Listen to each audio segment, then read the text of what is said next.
You're listening to This British Life podcast, conversations with interesting people.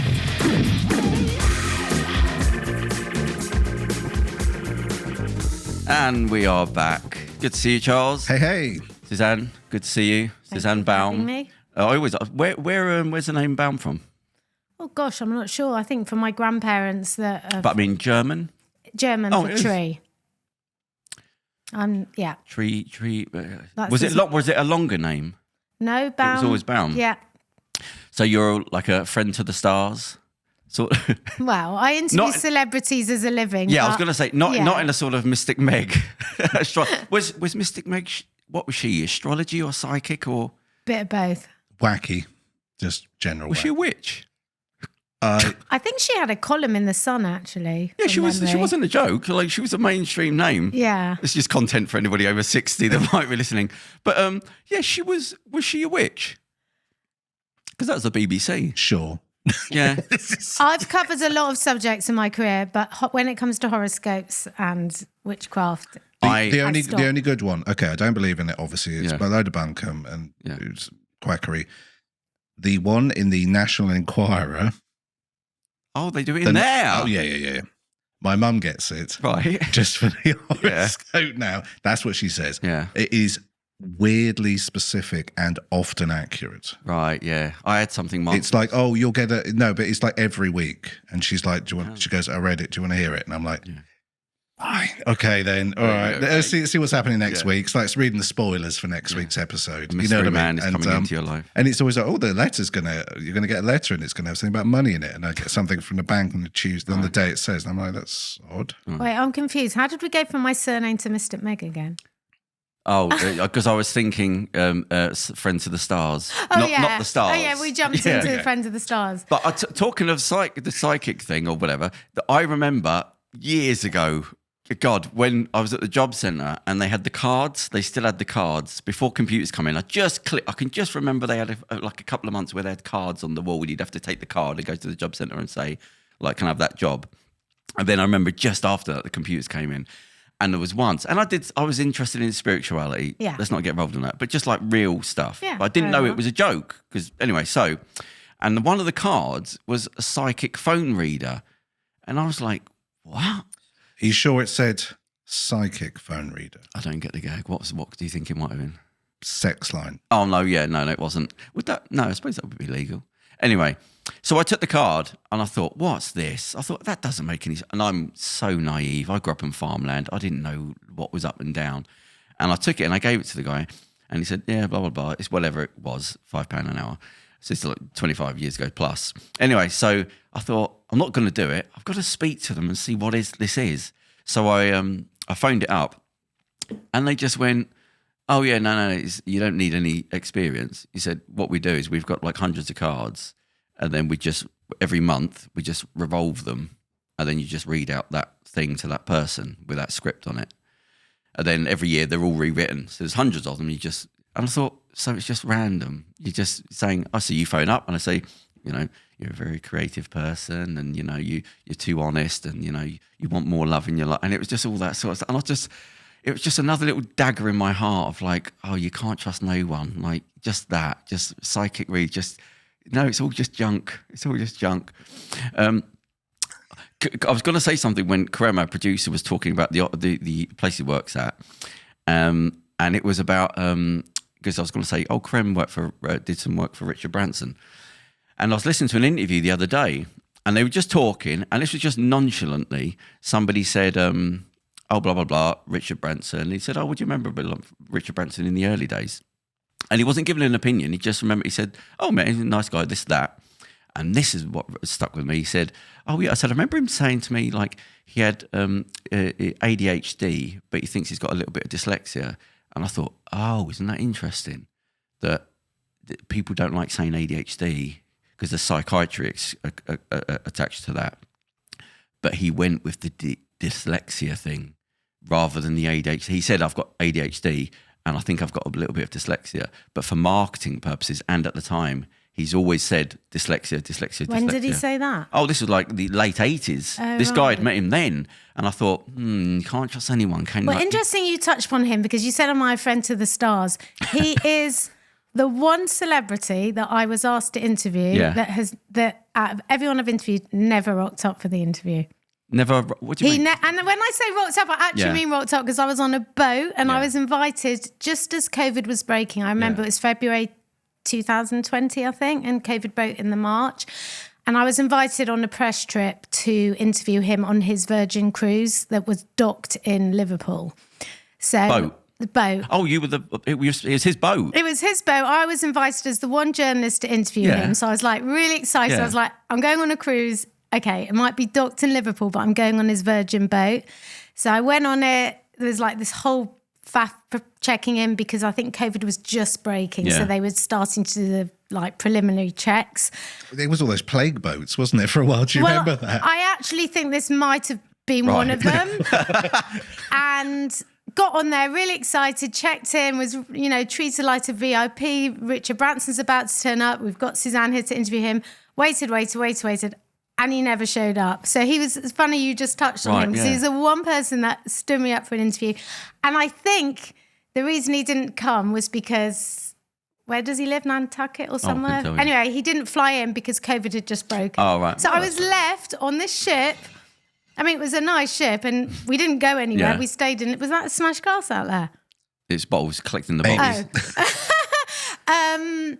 What was I saying? Yeah, so talking about Richard Branson, I was so excited and he never showed up. Did he text you to Lisa saying, look, I'm running No, a bit? but did he ever get any reason? He did say, I think it was something to do with COVID, but I remember his PA said to me, you can fly out and interview him like when COVID's over. Right. Anyway, I obviously that's forgot not all too about bad. that until you've just reminded me now. Didn't you say something about when you interviewed him? Did something go wrong? I wouldn't say that live. Oh, okay. But it was just, I just thought, it's because he's made a big deal about doing dyslexia, but it wasn't, he was too scared to say ADHD, so he just went with the dyslexia thing. I don't trust anyone who has a private island. Yeah, I mean, well, nowadays my he general can't. rule. He definitely can't. Well, do you need that much of a buffer zone? Yeah. You know But what I mean? it made me laugh, I think though. it was weird. If you had like a shack at the bottom of your garden and like quite far, and then loads of security lights and alarms went off if anyone went near it, I'd be suspicious. Yeah, your own basically. police force. And like, Right. yes, but having like sort of a separate landmass separated from other land masses where you just get to do whatever you want, suspicious. Yeah. Wasn't there a film that came out recently about somebody that owns their own island? It was in the cinema, and it goes wrong, obviously. Oh. There's two girls get invited somewhere. Josh Hart? Yeah, that rings a bell. Yeah. There's some sort of twist. I was talking about island. Some influence. No, he picked it. I don't know. I just, on the way here, I came down the avenue, which for anybody that doesn't know is a very posh road, and it's where all the consulates are. Yeah, we drove down there. Yeah. And there's every now and again you'll see a house and it'll have like British Armed Guards outside. So obviously there's some sort of meeting. And I drove past, just pulled up outside, and both the guards had their back to the street. And I was like, you can't do that. You cannot have your back to. Even when I was working in clubs, you just would never turn your back to the street. Unless, we drive down that road a lot, and I think there's a lot of. There's always a security knocking about, but these are actual armed guards. Yeah, but unless nobody was at home and they're just like. No, but then they wouldn't be there. Yeah, they had the guns out. It's not like. Oh, you actually saw guns? Yeah, there's two. I've seen Right. every like once a week. I might see them Right. where there's a meeting there with British, and but they both had the guns out. And I thought, how can you turn your back? Do you know what happened the other day? In Harrods, a girl got kidnapped. A young girl. Nobody heard about it, but she was found within like 5 hours, and I didn't realise. So I just saw the article. I bet you're reading the Daily Mail. No, I don't read. The only news I see is when I'm forced to log in on Yahoo and it pops up, and I think I'm never clicking on any of them because they're all AI written. But then every now and again one gets me, and I read it and go, "Oh, they lied. That's not what happened." But anyway, this one was a girl got kidnapped from Harrods. I thought, "Hey, how could they get kidnapped from Harrods?" And it's a young girl. I think she's about 6 or 7. Did she not just get lost? And they said it was. No, it was a guy. Well, I don't know if you cast it. Well, it's kidnapped. So what happened is it was just somebody, and he was a bit of a nut. They didn't know at the time when I read it because it popped up 3 days later about what had happened. So he just saw her. The parents went in and she stopped and did something. And he went, "Oh, you're looking for your parents? Like, come this way." So she's told the police now this. And then he's walked her home to the flat. Like, so she's gone now. So the police got called, and he gave her something. She was saying, like, he gave me something that tasted really bitter, and then I passed out. Oh, my God. But then I woke up. But then he took her to a park. So they went to a park, but then he brought her back. He was bringing her back. No, he took her to the park. Then he said he was going to bring her back. So he wasn't well. Anyway, but that's what happened. But what happened is, when he took her to the park, he brought her back. The article, which I didn't realise, they said they have security things that go on in London. And one of them is if a kid goes missing, it goes out to the local truck driving companies and to the black cabs. Oh. Like they tell them automatically, and police obviously, but it also goes down to private security firms and of course armed police, anyone. And this guy was walking. So there's a sort of general bulletin. Yeah, which you imagine, because they're everywhere basically. Which is good. I didn't know that. Yeah, so like shop security, they all get the award and say, look, this is gold, this looks like this. Anyway, but this guy walked past one of these consulates with the armed police and they recognised him. So they arrested him, the armed coppers. So you just went walking past 2 armed police and they said, oh, he's that guy, and they got him. Isn't that nonce guy? Yeah. And it's the same day. So, well, good. I mean, glad, you know. I was glad, but I just thought, oh, that's interesting. I didn't realise. You, of course, just send the information out to everywhere. Because in New York, they're using a lot of cameras now. It's getting like Tokyo, where facial recognition's becoming quite big. And it's creeping in over here in shops. Because in New York, a lot of the shops are facial recognition, where they don't have to phone through to say somebody shoplifted. They pick you up as you're coming in. And I've seen a couple of shops in London that do it. And it says, you are being recorded, your facial recognition. And I thought, oh, God, but then it does solve things. But just now we're doing that. We're now recording everybody's face. There were some questions about, Luigi. Who's that? The CEO assassin. Oh, him. About how he was caught. The attractive murderer. Yeah, not my type. Yeah. Maybe. Yeah. Bit hairy, too much eyebrow action. What was he saying? There's a few question marks about how he was caught, and it might have been through McDonald's self-service checkout, basically. Oh, really? Oh, yeah, but I mean, that's what I mean, New York. But they use it in shops. It's not even a little thing. But that, you go, well, it works. But then, because I remember saying on the podcast before, it's quite interesting where, so the cameras in New York, they're a lot more closer to Tokyo than we are to them. Like they're more advanced than you think. So they pick up, like if you've got a red bag, the cameras will pick up everybody that's got a red bag on cameras all across New York, and then they can filter down like that. And it was the Boston Bombers, was the 2 of them. Yes. About 10 years ago, whenever it was. And when they just went through all the CCTV, because the guy obviously got away, and they went through all the CCTV. This is in a documentary. And what they looked for... not the film with Mark Wahlberg in. Yeah, no, not that one. So when the explosion happened, they checked all the cameras. And of course, when you hear an explosion, everybody hits the deck or reacts. And one guy didn't react. He carried on walking. What? So they knew. So they knew he was expecting the blast. And I thought, oh God, yeah, there you go. It's like Batman, though, isn't it? I don't know. Like Batman, like Tim Burton movies. It was always action, shit blowing up, people like firing guns, and he'd always everyone hit the dirt, and he'd be the only one just going looking around. But I thought, that you wouldn't think, like if you're just walking away, if you're expecting the bang, and everybody naturally would hit the ground, and then you're just carrying on walking. You go, well, there we go. Why don't react? Because when I used to work in nightclubs, people thought they'd start a fight, and then when they knew the security coming, they'd just put their hands in their pockets and just sort of like look at the phone and walk out without realising that, no, when a fight happens, everyone looks around. So if you're walking away with your hands in your pockets or just... everyone's rubbernecking, aren't they? Like, it's like if you see an accident, everyone's going, oh, what's going on? Yeah, so the security would run in and then you'd see somebody just sort of walking out on his own. Just grab him, you don't know. But there's a story of, I just saw it today. Cadburys have lost their royal warrant. Did you see that? Yeah. Is it a warrant? It can't be warrant, can it? Because that's to do with getting into places. I don't know how. Well, I didn't read it. I just saw the headline. Yes. I didn't go beyond that. I don't know what they lost. Royal, it can't seal. So, can't be a warrant, because that means you've got the license. Well, they supply. I did save it somewhere. But it was real warrant. Yeah, so what happens, it's like your warrant that you get is, how would you explain a warrant to people who don't know what that is? You get it from the royal family to say like you're an approved supplier, standing. Basically. So they've had it for like I think it has the gold seal of approval. Yeah, that's it. Yeah, so they've had it for about 175 years. But what they realise is, because these big companies are always selling bits off to other companies that are part of bigger companies, and there's always like only a few companies that own everything. So Cadburys sold off to Kraft, the American food manufacturer. Then they sold that off to a company called, it sounds like Moldova or something like that. They sold it off to them. Monsanto? No. But that's like one of these big companies that you just don't know the name of that owns 1,000 companies. I did have it on my phone. But they're doing a lot of stuff in Russia. And apparently Putin's attached to it. So the Ukrainian things have gone to King Charles. King Charles? Yep. Yeah. And said to him, look, they're basically Russian. What, so they've removed it for They've that reason? removed it for that reason, yeah. Because it's more to do with decency rather than anything I else. wonder if sales of chocolate will go down from that.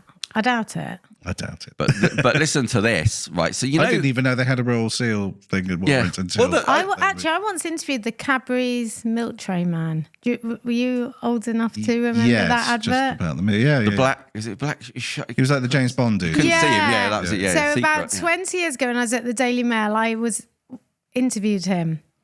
And I can't remember what the story was, but it was something like, what's it like to date to go on a date with a dairy milkman? Yeah. I was married to him at the time. And I wrote about it. And then I think the Mail tried to sensationalise it. And you don't see his face in the advert, do you? What do you do? So 20 years ago, I think you did. And I remember he came and he was a very handsome man. And I can't remember the point of the story, but it was a bit like a probably no news day where they needed a... There was some sort of story that happened. We didn't have a lot on TV back then. Yeah, I think he flew in on an blend. aircraft and then he got a boat and then they videoed it all and then he came to this place, I don't know, I think it was somewhere in Chelsea. And I remember Daniel Craig, whenever they'd introduce a new Bond man, they used to have him turn up on the Thames on a boat or something like that. So that's what this guy did, right. yeah. So, but because the health and safety had changed, I think when Daniel Craig happened, it was the first time where he had to wear the high vis thing. When he turned up in his suit, he had the high vis over it. But that was... Oh, yeah, it was long ago. Was it long ago? Yeah, when they introduced Daniel Craig as a Bond. Right, Bonds. okay, so... But I saw the article, it said this is the first time he's actually now legally has to wear the thing. Right, so going back to actually, what's the name of the... Oh, Mondelez. So yeah, and they own BlackRock and Vanguard and Capital Group, like they own them. So anyway, but so it's like the Dracula. Yeah, top like level. the actual kind of high. Well, I used to work for Jewson, a building distributor, the tools and things like that, and they're a big company. And when we had to go and do a course for them, it turns out that the company owns them is the company that owns glass. Oh, what's the name of it? Oh, if I said All Glass. Yeah, All Glass. But they own 300 different companies. And I was going, I know all of them. Like, that's a thingy company. But it was like that. It was you like can French... play that game on the .gov website. Yeah. The company's house thing, company's registration. You can play. It literally has the connections of current CEOs or whatever. Or previous CEOs. And current sort of owners and stuff, whatever, different board level positions, and also who owns those companies. Right. So they're holding companies and who owns those companies, and you can just click in and you can find out like a Connect 4. Yes, this person owns. You'll find out the one company, the Omnicorp, yeah, Omnicorp, yeah, or the Cyberdyne or whatever that owns everything. How do you know that?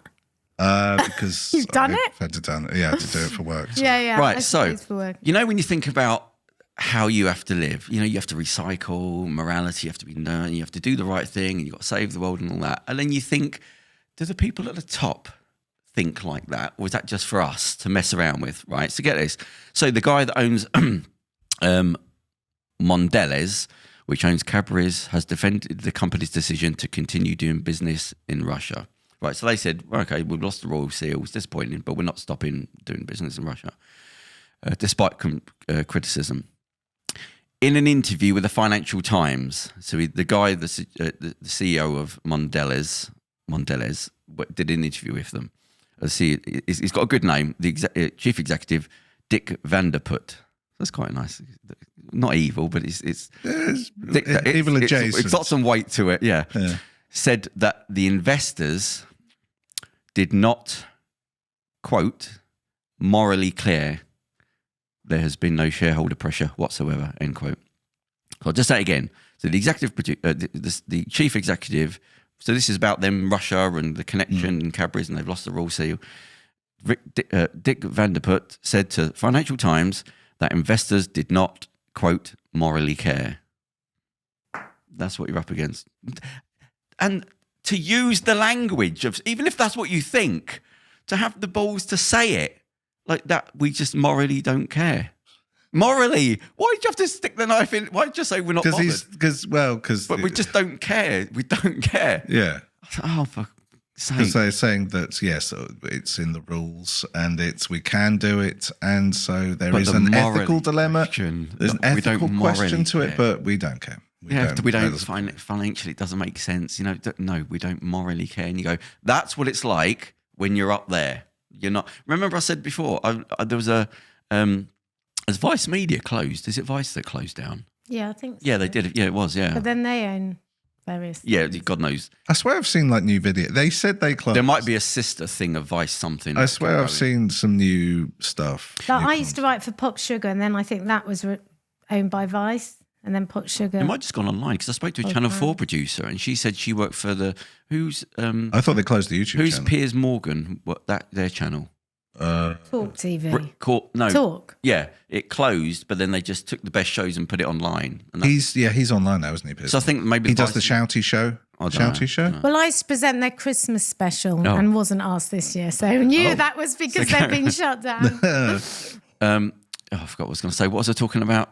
So, and I've said this before, but it's interesting. So there was a Vice thing like a couple of years ago, and they were trying to sort of infiltrate like billionaire lifestyles, and they wanted to see who owns like the richest, biggest flats in London, and they were 30 million, and they were in the top out of the skyscrapers and all that. In Knightsbridge. I think there was 5. Yeah. They just got the most expensive ones, and they were just these massive open plan things in the centre of London, up in the air. And they got a young girl to pose who worked for Vice. She's a journalist. I think she's about 25, to pose as a billionaire's daughter, to go in to just speak and say, "Yeah, I want a flat. I want the flats anyway." But she had to be coached before she went there, because she said they'll sniff you out, because billionaire daughters, kids, don't act whatever you think they do act. They're not like that. They've lived like gods. They don't know how to act like you. And the guy said to her, so he's the guy that used to sell these apartments. So he's talking 20, 30 million pounds for flats. And he said to him, they said, well, obviously, when you go to look at these places, you're not supposed to take pictures or anything like that. He said, you have to not care. So you do what you want when you're in there. He said, don't look the guy in the eye when he's talking to you. Just don't look him in the eye. If he says anything to you, just don't answer and just walk off and just ask something. She says she had to train herself to not do an empathetic thing of somebody's talking to you, look at them. He said, because... Why? Is that not natural? No, because they're billionaire daughter. They've lived a life of billionaire. Oh, I see. So and the daddy's buying them the car. And if you go up there and you go, oh, sorry, what did you say? Or do you want to? Can I show you this room? Oh, yeah, sure. He said she had to. I think the video did, and she saw. He's saying, and would you like to have a look at the other room? And she's like this. She just walks off and she starts taking pictures, and he's talking and she's not saying anything. And I thought, I mean, she's not playing a game. He's literally coached her to say, if you start acting normally, they're going to know this isn't a billionaire's daughter, because they don't act like that. They don't react and mirror you and answer your questions. If you start treating this human being like a human being, they'll immediately know that I don't want to say that sentence, but he literally had to say to her, if you're going, oh, yes, oh, sorry, where? Then you haven't been able to order everybody around since you were a child. So they have to act like that. And when you sit back and you go, those people are there. They've lived like gods. They don't know how to act like you act. Don't look somebody in the face, because why would you? Everybody's always run around you all the time. But that was so depressing. But then, yes, you see, like that's the brutal face of it. That's what's up there. So we do all the good stuff, but at the top, it's nothing. Doesn't matter. We don't morally care. And I'll say it. What are you doing? I don't think that's the case for everything, though. Like, I think, like, I write a lot. Are you talking about sustainability and going back to the first point you made? No, but just the fact of you having to think about society, where the other people can say, yeah, we do stuff in Russia and there, and we don't care. And to say we don't morally care, you go, what normal human being, a business owner, would ever talk like that? Yeah, but then I work with a lot of fashion brands and write a lot on sustainability and, saving the planet and stuff. And the people at the top, that I've worked with, do care. Oh no, yeah.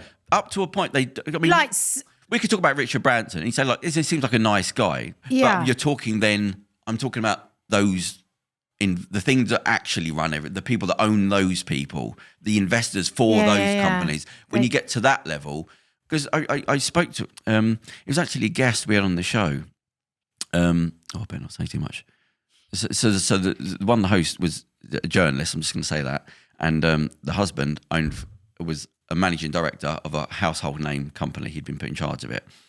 So I was talking to him about money and all that, and I think I'd like him, and I was sort of annoyed that he was a nice guy, and I thought, because I still thought he'd be rich, and he was just a nice guy. I mean, he picked her up in a McLaren 10 years ago. Anyway, but he was a nice guy, and it turned out his parents ran a pub, and we were talking about money and all that, and I was going, Jesus Christ. And he said, people would laugh at me to hear you calling me rich for the people I know. And he explained to me that everything to them is free. He said, what you think about eating, breathing, cost, he said, they don't look at the price of anything. He said, they look at a house, they don't look at the price of that, they just want the land. And then because you've got Bishop's Avenue, the richest house, the most expensive street, and for 20 years, it's just building works. It's a horrible street. I run up there most days with my dogs. Because it's changed a lot, that road. All people do was just buy the land and knock it down and go, I want exactly how I want it. But it's a beautiful, just knock the bloody thing down. Yeah. And he said, they don't think about the cost of anything. He said, if you go to Park Lane and ask for a car, he said, the salesman, no, if you come in there and start asking about how much is it, then you're not for them. Because why would you ask? It doesn't matter. It's £100,000. It's nothing. So, but he said, when they go into restaurants, they don't look at the cost of a menu. When they buy a suit, they don't look at the cost. He said, so if you remember, it's so ingrained in you, but if you were to leave the house tomorrow and everything was free, you just say, yeah, I'll have that. I'll have 5 of those. Or, I like that car. Do you want one? Yeah, we'll have one of those. Can we get it in green? Yeah, that house. I like the land here. The street, yeah, we'll have that land. Yeah, what about house? No, I like that land. He said, that's how certain people are. And you go, some people just don't think of cost. It doesn't cost because you're a billionaire. So you're getting hundreds of thousands of investments every day, whether you spend money or not. You've inherited millions of pounds. You've never had to buy a house because it was given to you. You're doing nothing. You've just got wealth accumulating underneath you. So So when you grow up in that, you don't know what the price of something is. You wouldn't ask for food. It's just not done. Anyway, so I'm going to stop ranting. But so I'm going to get off that. Yeah, right. So I want to ask you this. So I always bring this up every now and again because I saw an article and it was about what used to be called lady menus. Does that ring a bell to you? Right. So it was actually came up because of a court. I'm sorry, lady menus? Lady menus, yeah. As in food? Yeah. So the article I read was about 10 years ago, and they were talking about something from 20. But in New York, it was. So I'm going to explain it. It's like, would you like to order something off the lady? It's like the kids menu or something, you know what I mean? It's about etiquette. You get mini chicken nuggets or something on there. So it was around for a long time in the high-end restaurants. You had a ladies' menu, right? So take out what we know and just listen as if it's politeness, right? Because men always paid. Right. And it was about dignity. So what would happen is they would come to you in these restaurants and they would give the man the menu with the costs on it. And they'd give the ladies' menu, which was called a ladies' menu. They didn't say, do you want the ladies' menu? Oh, it didn't have the prices. It didn't have the prices on there. I never heard of this. Yeah, and what happened I think it was 1996, there was a female owner of a magazine. And of course, times have changed now. And she went into the restaurant and she was interviewing somebody. And they gave her the menu with no price on it. Yeah. And she was like, what's this? Yeah. It's the ladies' menu, mate. And then, of course, she sued them to say, what are you on about? Like ladies' menus. Which, I thought, don't sue them. Like, that's not fair. But did she actually manage to sue them? them? She sued them. And they had success. And then it changed all the restaurants. What, for damages? I can't remember what it was. But my thing was, don't sue a restaurant. That's too much. I know you're probably hard-nosed and all that. But just don't. I mean, even writing. I don't know what right she'd had to sue them. Yeah, sexism. What grounds? Yeah, no, it was sexism. Yeah, it was some variation of that, and she did sue them. And then all the restaurants, it stopped in 1996. They just all stopped doing it because they realised it's probably antiquated anyway. But now we actually legally can't do it. Well, that's a good headline for her paper if she was a journalist. I just thought, just sue her, just bring it up and say, don't do this anymore. Or even if you write an article, you're going to damage the business because restaurants, everything's on a fine line. Anyway, but, she's probably of the mindset. But I always thought, it's etiquette. Is it a bad thing? But any female I've said, yeah. And I thought, okay, maybe it's just, you cannot do that. But I thought, it's not rude, is it, to go... Well, these days you can't do anything like that anymore. But then... So you're saying, no, definitely do not have it? These days, no. Yeah, I suppose you can't do it these days because it has changed physically. So it wouldn't make any sense. Okay, yeah. So it has gone okay. Charles, I was waiting for your opinion. You'll play it safe, won't you? You'll say it's wrong. Well, you should show someone, because it's like, oh, here's the price, but then, someone might pay, I always offer to pay just because, I was out with my cousin the other day. I was just like, don't worry, I'll pay. I've got a job and work and whatever, and he's still bumbling around in between. He's probably only more than I am. But anyway, I just thought, it's just polite, isn't it? Yeah. I had a friend who's got a daughter. So I would have, but also I would hope that maybe they'd offer to try, and then we'd get up in a delightful, oh, no, please, I will. Oh, no. And then you're there for 10 minutes arguing. Oh, yeah. Yeah. Or end up like Mrs. Doyle and the other two. Fighting over it. Fighting over it in prison. A friend of mine is a working class fella, like we was both security, and he's trying to bring his daughter up with as much like luxury so that he didn't have, but in the right way. And he said, I never take her to like a McDonald's or anything like that. He said, I always make her have a meal, sat down. So when I'm not there, she goes on a date, she naturally doesn't feel right. You can't tell kids what to do. You have to just ingrain it in them so they're on autopilot. And he said to her, you don't ever go to a restaurant where you have to look up at the menu. You always look down. And I thought, well, that's great. When he said, yeah, it makes sense. You don't go and look at the menu up on the wall. You only go to a place where you look down at a menu. And I thought, yes, that's pretty good. That's why Popeyes has it at eye level. Oh, right. It's in between. Fine, yeah. So you can just still go Popeyes. I have been to a restaurant where I do look up because the speciality's on the blackboard. Yeah, I'm sure it's not, it doesn't stick specific. Sometimes it is useful to have pictures. when you're away, if you're away wherever, like, and you're just like, I have no idea what the hell that is. Well, the Chinese menus have to do that, because the people don't know what it is. I was thinking when I was in Thailand. A friend of mine went to America for the first time. Big dude, like, he used to work in ministries, security, I shouldn't say, but he's a big dude anyway. And he went to Miami, America for the first time. And it's, you're in Miami, yeah. And he went through a KFC drive-through, and he said somebody just walked up in front of the cars, and he's a bad dude. And he went like, nah, nah, nah. And the guy just lifted up his jacket and there was a gun underneath. And he went, nice. Yeah, fair play. Welcome to America. Checkmate, sir. Yeah, yes. yeah. Reverse. Yeah. Anyway, right. So, celebrity. I genuinely, because I'm not really connected to the media world in terms of entertainment. I don't read newspapers. The only articles I see is and I don't listen to radio. Don't believe everything you read in Yahoo. Yeah, I think no. I mean, you click. That's the one news source that I get, and I don't trust it. No, once was sadomasochism, right? Because an article popped up that was clearly not true. So I thought, right, I have to read this to see what. And it said, Barack Obama robs the bank, and I thought, right. Okay. And then you were one of the silly ones that clicked on clickbait. I had to see, because I wanted to see how are they going to jump Yeah. Unless you did, but I clicked on it and it said 4 armed robbers with an Obama mask on. And I thought, oh, come on, you could have been a bit more clever than that. Obama robs. You can't say that. I could just imagine them getting the CCTV footage. Yeah. And they're like, wait. Is that? Yeah. Right, okay. Right, boys, come on, we'll get a warrant. Phone, get a warrant. We're going down to the White House. But I knew I was going to be We're looking shot. for 4 presidents.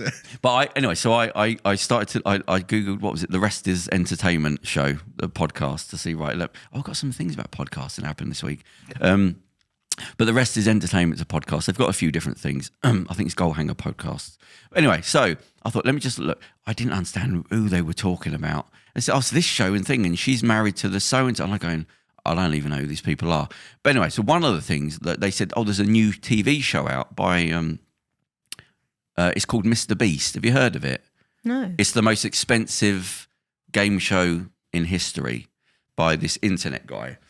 Well, have we got enough time to get into Mr. Beast? I don't think. Do you know what it is? I'm familiar with it. Out now? I think, are you talking about the Beast games? Yeah, it's on Amazon. Yeah. Yes. So the most popular person on... He's nodding. How come? Have you been watching it? Oh, without me. It's the most the most popular person? I think he's on the biggest YouTube That's it. subscribed person. So he's worth hundreds and hundreds of millions. He's the main person on YouTube in the world. Okay. And he's come off, and he's only in his late 20s, 30s. And he's started up this game. He's gone into that, and it's like $100 million pounds each. The guy that who's the guy that's the host of the show? I can't remember his name. Oh, I can't believe you're asking me about a show I've not watched. Well, this was only like 2 nights I've ago. got my eyes on everything. But it's one of these. It's like moral prostitution, where it's a lot of moral things you have to decide, and you win 5 million, and there's 1,000 entrances. They had to build. Has anyone won yet? I don't know. I'm not too sure. They've done. I think the whole thing's on Amazon, right? You know, and they had to build a town to host because there's 1,000 contestants that have made it onto the show. What country? It must be America. It's got to be. But they said it's something to do with Squid Game, which I haven't seen. But it's that sort of thing. Like that, yeah. And there's things where everybody there wants to win. He said, but they'll do things where somebody has to go home for other people to carry on. Okay. And if you choose to not go home, everyone goes home. But you know, it's all that sort of stuff. So it's either you're in it for yourself or... Yeah. And there's like, right, 100 people will have to leave if you don't do this. But then they go... It's dance, monkey dance. But then it really is. They're saying, but you can give him money to leave, but it's only £5,000. And he's well, I want to win. So it's all this, I'm thinking, this is sick. This is really sick. Like, we've got to that point. But the game, it was Richard. Who does Countdown? Who does all the game shows? Richard Osman? Is that a name? Richard Osman? Carol Vorderman? No, it's Richard Osman. Does all the TV shows. The big glasses. Guy. Yeah. I can't so he's part of the rest is entertainment, him and the other lady. And he said, I think it's more than 100 million because that's what he does, create shows. He said, so it's 100 million. And they had to build a town to put people in for the show. And they had to build an airplane hangar. But he said it's one of the worst things on TV because it's that moral, we're going to morally twist you around to who will sell their souls to. And of course, everyone in the interview saying, I'm going to win, I'm here to kill everyone. And they clearly picked these people for that reason. But it's just it's a sick thing to introduce into society. So, but it's basically he actually said, I reckon the guy that owns Squid Games could sue them. This is like what? This is like the world, though, isn't it? I know. The job market. Yeah. Well, no, but you're saying, okay, pitting people against each other and exploiting people for their labour. It's always just trying to find the next best thing. Like, but it's always down. It never goes, let's make it better. It's always like, what can we make it worse? How can we... Well, Celebrity Big Brother, not Celebrity Big Brother, was it Celebrity? No. I'm a Celebrity Get Me Out of Here that I've watched for years and because I've interviewed everyone on it and I found it slowly declined and I can't watch it. Cringy. This year, I don't know if either of you watched it, I thought it was amazing. I hadn't heard of any of the celebrities. Obviously, I did when I don't know if it's an age thing or they were just like YouTubers and TikTokers. Whenever I don't know who someone is, I assume that they're some kind of internet. Well, that Richard Osman, he talks about all the game shows from the back end and like what happens, and he talked about a celebrity. Get me out of here. It was very good this year. I was like, yeah. Well, he was. Who won it? Who won it? Someone from McFly. Someone who came across really well. Oh, just a nice guy, but I think he had all his fans and all those diehards. Richard, he was talking about the trials when you have to eat things, and he said that's very specific. He said because they have teams of people and chefs that have to design the food specifically because what they realise in the early days is some people just gag immediately, so there's no point doing it. Yeah. So they have to create recipes that will half make you gag, right? But because otherwise, you won't have a show if you just throw up. And some people will. Yeah. So they had to create menus. He said there's a team of people that test all the food to make sure it's at the right level that you don't for TV. So they're experimenting with kangaroos, bollocks. Talking of a variety of different sources. The Frank Skinner show, who I love, right? Which it was one of these weird things that happened because I'm not a fan of award shows, but even though you need them. Do we though? No, well, this is. There's recently. I think if we were having a societal clear out, I think award shows, televised award shows, I think we could maybe. As of 2 years ago, the events industry got its own award show.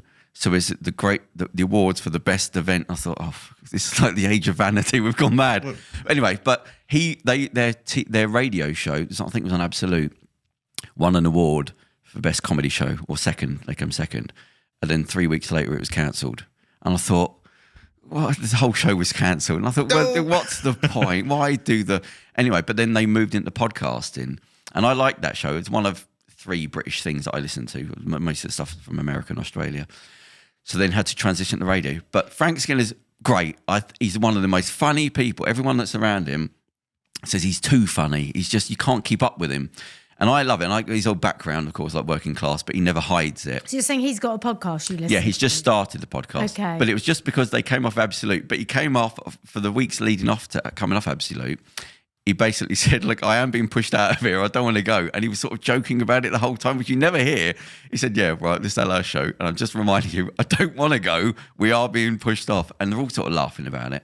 But he got a podcast. Now, bear in mind, he's a household name. There's 3 of them. I think there's a lady... Emma something, she's a magazine editor, and a comedian, Pierre something, who's very funny. But then the podcast, I think it's by Avalon, which is it's a fairly big sized company, Avalon. Yeah. But they're recording it from the back of a restaurant, and he's sort of mocking the fact that now he's having to bow down. I thought you were going to say podcast. back of a van. No, but then I listened to it a couple of days ago, and then the sound dropped off. And then they've recorded with this terrible sound. I was thinking, imagine that. Avalon's not a small company. But imagine having He technical needs these difficulties. guys here. Imagine having technical problems. I contacted them to say, look, that's not, because I like Frank Sinatra. I said, you're joking about the fact you're in the back of a restaurant. But Avalon's a company. It's like, no, you're not Tin Pot. And then the sound went. I thought, how did they allow that show out with that sound? I thought they must have a producer. Then it came out, the next show came out, and it was a terrible sound again. Then the next one came out, and I thought they can't have a producer. They're not checking. They're not household names. Was each show in the restaurant? No, it's just audio. He doesn't like doing visuals because he said it's more relaxing to do audio. Right. But anyway, it was just embarrassing. I contacted them twice. They didn't even get back to me. And I thought, that's ridiculous. He's a household name. He's better than what you're giving him. Anyway, he talked about having just been on Celebrity. What's the one where they watch TV? And Gogglebox? Yeah, I was thinking Google. Gogglebox. I can't bear that programme. I think it's really? for desperados. That was another... Sorry. Oh, no, I don't mean viewers. I mean ones that are on it. I just find it really cringe. When it came out, I thought Sorry, this is another... I didn't mean to offend you. If you watch it. No. I sort of occasionally catch it. Do you watch it every night? Not religiously, but sometimes it's a useful little catch up because I go, oh, that looks good. I missed that. I should watch that. That will go in a time capsule as like they watch people watching stuff. That's what happened in that society. Well, what happened is that they basically put reaction videos from YouTube back on TV. So it's gone full circle. TV is. So my kids are friendly with Amy Tapper, and the Tapper family were quite. I don't know if you ever watched them on it. No. The Tapper family were a big. Which one are they? Is that the one? It was like a mum, a dad, and 2 kids. Yeah. Yeah. They all look the same. Yeah, they look the same. They're quite funny. Yeah. So Frank Skinner went on this and he was just talking about this. And again, you just don't realise that it's TV. He said he went on it and it's a house in North London that they use, which I was thinking, it's the producer's house. Because why would you have a house? Why would you hire a house for years? Anyway, he said it's a house in North London and it's the setup of the TV and all that. And he said, I thought it was, they show some shows, they record it, and then they edit out the best bits. Yeah. And he went to do it as a celebrity one. And he said, it's one of the most overproduced things he's ever done. He said, every 3rd sentence, I was stopped. Oh, so it's totally unauthentic. And he said, Frank, can you mention when he walks in? Yeah. And he said, okay. And start again. Oh, look at when he's walking. He said, right, Frank, can you stop? Can you mention his red jacket? And he went, I mentioned the red jacket. Yeah, Frank, can you stop? Don't go off on a tangent. Just say this about that bit there. Say the lines. And he said every 3rd sentence it was starting. Well, it's made me go for it even more then. Think of that. He said, and this Frank Skinner's on TV all his whole life. He said, he said, I thought even as like a professional speaker, they'd allow me. He said, because I thought maybe they're used to... They got him on to just riff, basically. But he said, they were stopping me and saying, can you just mention his top? And I thought... Even that, you never learn. We never learn. Everything's for TV. It's overproduced. It's not arbitrary. How do you feel about the media world of celebrities and all that? Because I can't. You have a favourite celebrity? Yeah. Who? Give us a couple of young names. people wouldn't have heard of him. But my favourite celebrity I've ever interviewed is Andre Agassi. Because, I mean, I've interviewed a lot of athletes. They're my favourite people to interview because, I don't know, I just love the fact that they've crafted their work, they've worked hard, they've got passion for what they do, as opposed to becoming overnight sensationalized people like they've been on Big Brother. So Olympians are my favourite. I always cover the Olympics. Well, there's stuff with work behind it. They've had to work. Yeah, like Andre Agassi, I've read, I did so much research. Like he I grew up loving tennis. So when I was invited to Wimbledon to interview him, I loved that. I read his biography, which was amazing. Yeah. Someone's waving.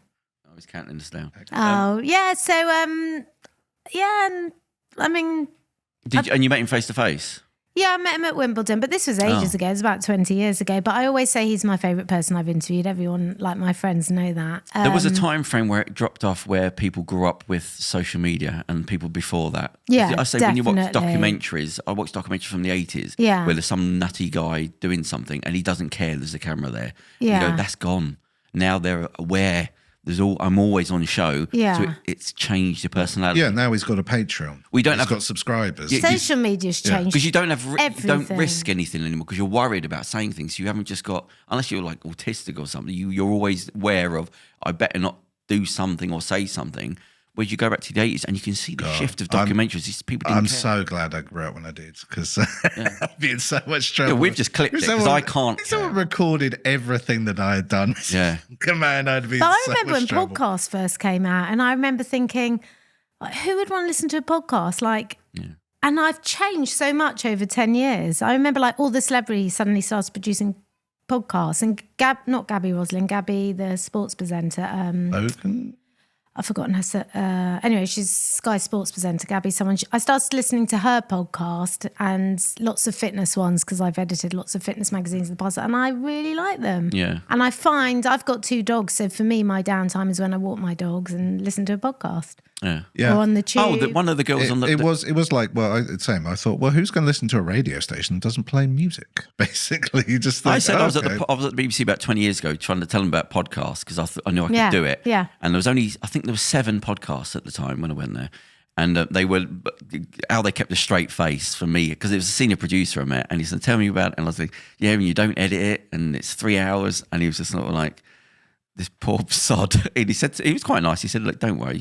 We've got radio show things you can. And I said, no. And then it went on. And then they went on to do 3-hour podcast, which I said 20 years ago, because he nearly had a heart attack when I said, don't edit it. I mean, he was trying to keep a straight face of like, stop wasting your time. He literally said the thing that people do from the bedrooms. I was like, yeah, it's great.